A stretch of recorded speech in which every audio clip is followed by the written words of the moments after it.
So, folks,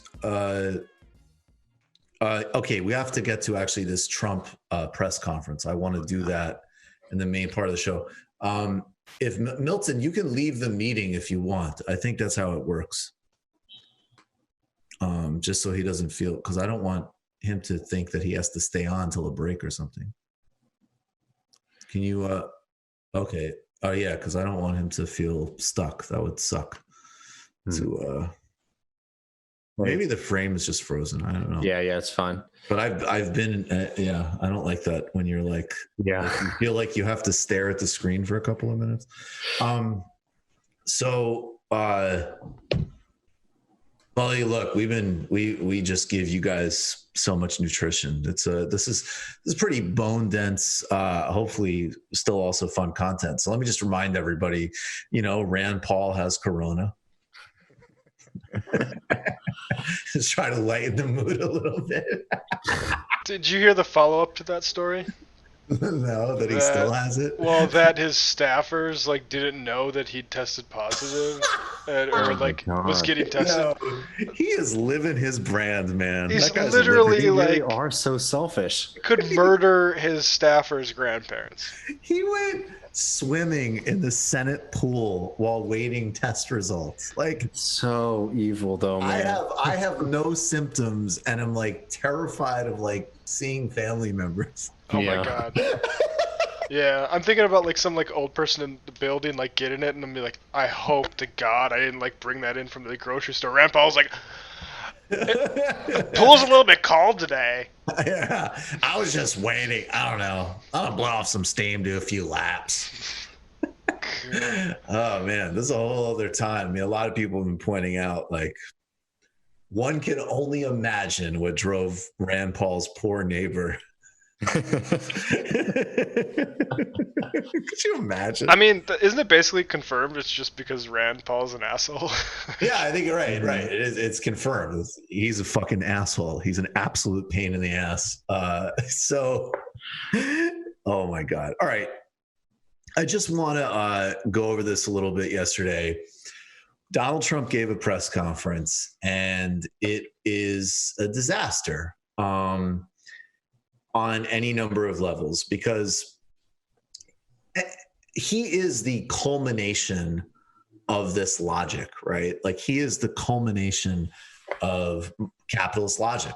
Let's just get back to work. Let's just get back to work. And it should always be reminded, Thomas Friedman's putting out the upmarket version of this. This is the new message you're going to see on Fox. Tucker Carlson was absolutely, I'm sure, the reason why Trump took this seriously to begin with, but he's the one who hosted the lieutenant governor of Texas inviting baby boomers to kill themselves. Yeah, Dan Patrick is such a chicken shit, by the way. Just another one of these guys who's moves to Texas and then tries to play up his cowboy credentials in a ridiculous. Where's he from? He's from Baltimore. Get the fuck out of here. A lot of those guys aren't from it's a thing. It's there's such a I don't know, a myth that they feel like they have to double down on being a real asshole. That's what I love, is that all of these guys who run around being I'm from Texas, they are the exact same person who moved to New York from Peoria and was just I do art. Exactly. The annoying, just not to and by the way, that's what everybody does. So it's not a judgment on anybody per se. It's just the idea that Texas is it's just yeah, you're play acting like everybody else. It's just you decided to pretend to be salt of the earth, rugged cowboy shit. Well, that's what I say. The problem is when a lot of people start pretending, then you start to get a critical mass where it starts to become reality, right? And that's yeah, that's the truth. Well, we'll play. We should play that in the post game. So here's so basically Donald Trump is freaking out because even though he's getting good poll numbers on handling the crisis, because we don't have an opposition party in this country, he recognizes that something in the atmosphere of this threatens his reelection chances. So it's time to get the show back on the road. Let's play the first. Do we have the one where he compares it to car accidents? We needed to get that one. I have. I only have the three that you sent me. Okay, I thought we were going to find the car accidents one, guys. Yeah, we said that in the beginning. All right. Yeah. Okay. On the Axios? Yeah, it's under Gem. So just put that up on screen. I got it. Just 1 second. Sorry. All right. Yeah, no problem. We'll play this. Oh man. All right. This is Donald Trump, flanked by Bill Barr, saying this. And then we have a few more we'll get to. But this is the kind of key message here from this absolutely psychopathic, craven press conference. That's a great definition, and I will say we're going to be watching our senior citizens very closely. We're going to be watching certain hotspots like New York, and within New York you have areas which are troubling, and we'll be working with the governor and the mayor and everybody else on those spots. But at the same time, at a certain point, we have to get open and we have to get moving. We don't want to lose these companies. We don't want to lose these workers. We want to take care of our workers. So we'll be doing something, I think, relatively quickly, but we've learned a lot during this period. This was a very necessary period. Tremendous information was gained. But we can do two things at one time. And again, I say we have a very active flu season, more active than most.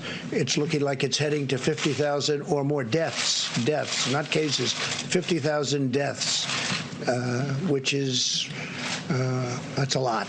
And you look at automobile accidents, which are far greater than any numbers we're talking about. That doesn't mean we're going to tell everybody no more driving of cars. So we have to do things to get our country open. But this has been an incredible period of learning, and we'll have announcements over the next fairly short period as to the timing. John, please.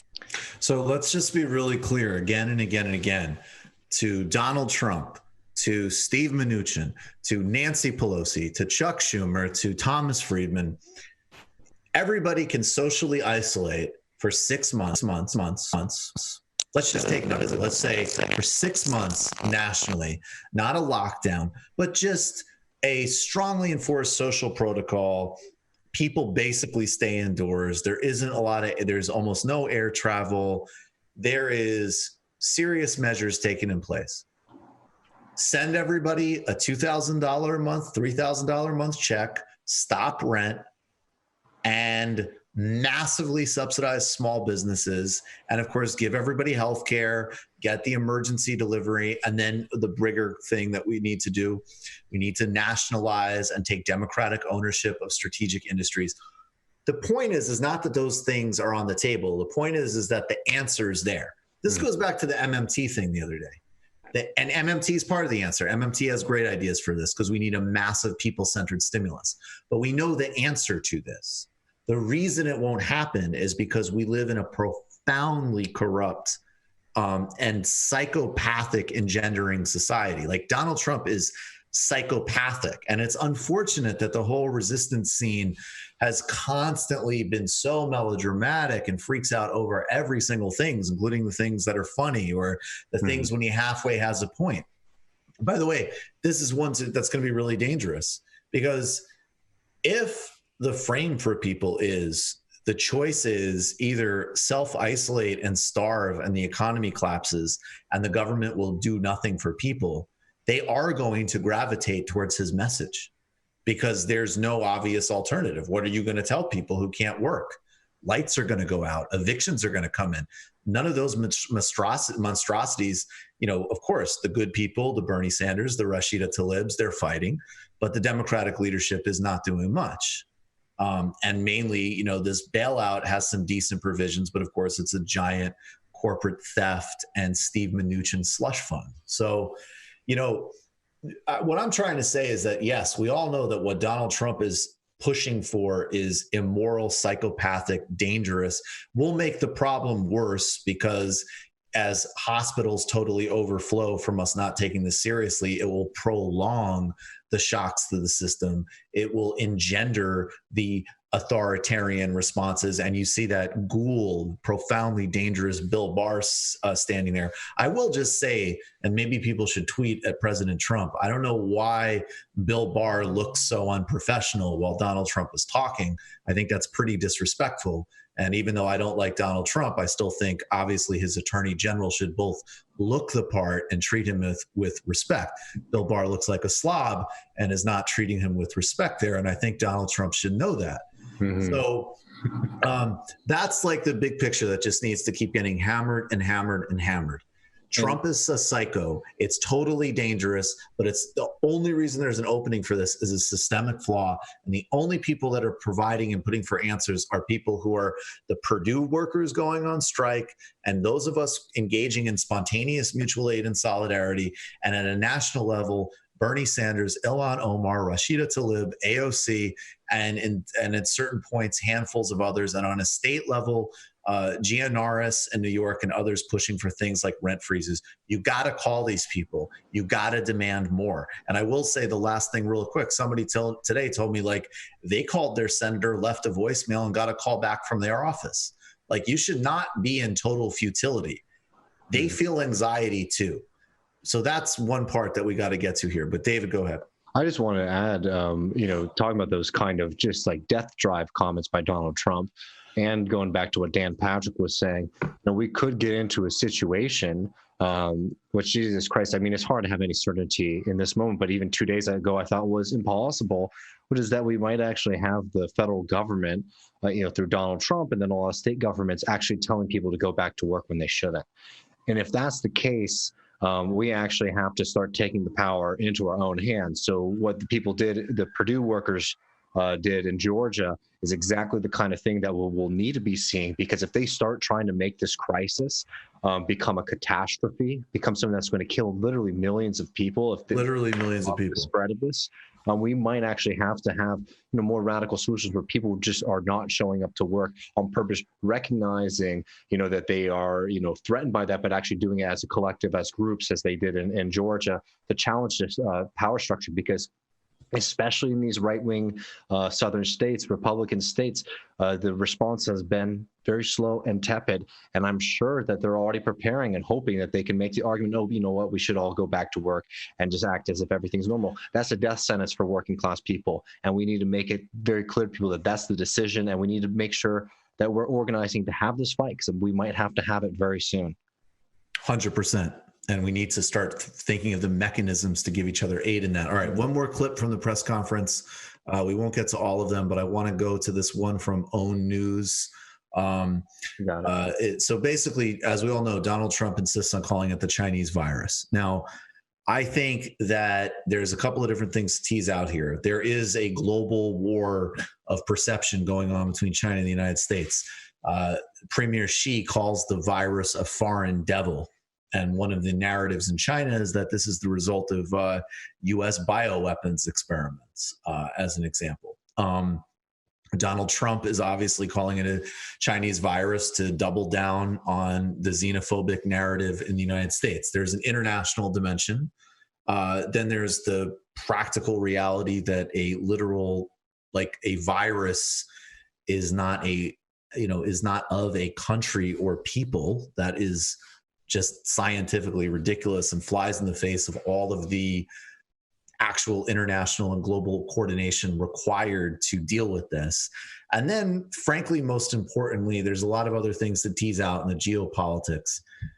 I don't think that there is a one-to-one relationship behind rhetoric and action. And I think that, there's obviously a million other factors in place here in terms of hate crimes and xenophobia in the United States. But Donald Trump is producing an environment where we are seeing constant reports of Asian Americans talking about being harassed, terrorized on the street, bizarre and ridiculous paranoia about food from Asian markets and things like that. And that's what he is feeding every time he calls it a Chinese virus. That's the bottom line and the reason it needs to be clearly rejected. He got a question, and this is very good. This is classic kind of like silly, dummy right-wing framing here from OANN, which I don't even know which one that is. It's the One America News Network. It's very much the new Fox News, if you must know. Yeah, indeed. Fox News is too squishy liberal for you. All right, I'll get it up. All right, let's play this. Do you consider the term Chinese? OAN. Yes, sir. Very good. Thank you very much.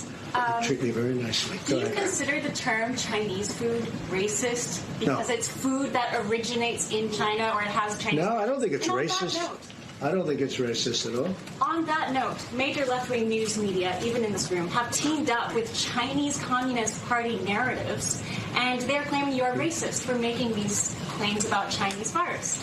Is it alarming that major media players just to oppose you are consistently siding with foreign state propaganda, Islamic radicals, and Latin gangs and cartels, and they work right here at the White House with direct access to you and your team? It amazes me when I read the things that I read. It amazes me when I read the Wall Street Journal, which is always so negative.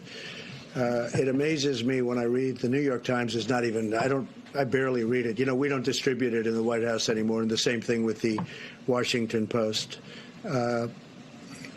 Because, you see, I know the truth. And people out there in the world, they really don't know the truth. They don't know what it is.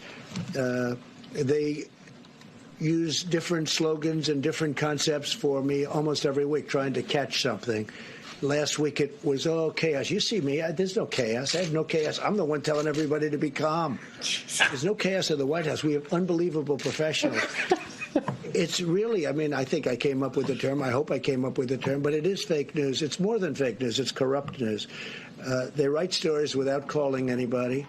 They write a story today. I had a couple of stories where they never call me, ever, that I know of. At least nobody tells me. They'll write a story about me without even asking my opinion on something. It's totally fake. I've never seen. There is a story in the Wall Street Journal today about, about how we've done a phenomenal job. We can't take more of this. Okay, so here's the bottom line. Number one, and this is really basic stuff. George W. Bush launched a global war that killed millions of people. Afghanistan, Iraq, it had a torture program, and it was the creation of a mass surveillance state that targeted plenty of people, obviously disproportionately Muslims. And he came out on TV regularly and basically said, like, don't be assholes to your neighbors. Okay. So we're talking on that level. You can make any geopolitical point you want. I'm not making a value judgment on it. And you make very clear that you treat your neighbors with respect and dignity. He's not doing that. And that's really honestly as simple as it is. This is not an elaborate argument you need to get into any sort of depth with.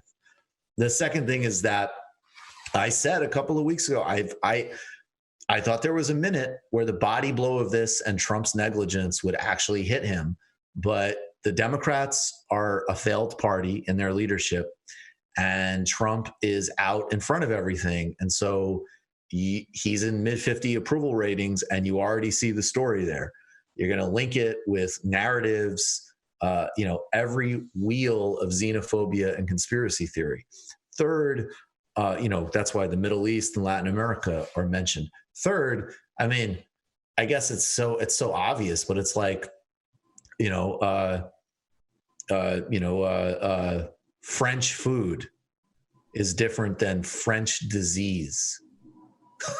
I think anybody can understand the distinction and rhetorical framing there. And, fourth, I think we can actually just keep this on like extremely simple terms like this. It does not require a whole lot more than that, even in terms of this is a good example of not going necessarily into bigger frames. This is about anti-racism. It's about your neighbors. It's about safety. And it's about what you're using a national bully pulpit for. And you could even, frankly, in this one extremely discrete and concrete sense, use the George W. Bush example to counter what he's doing. And it's important because it's dangerous as hell and people are getting victimized because of it. It's fucking disgusting.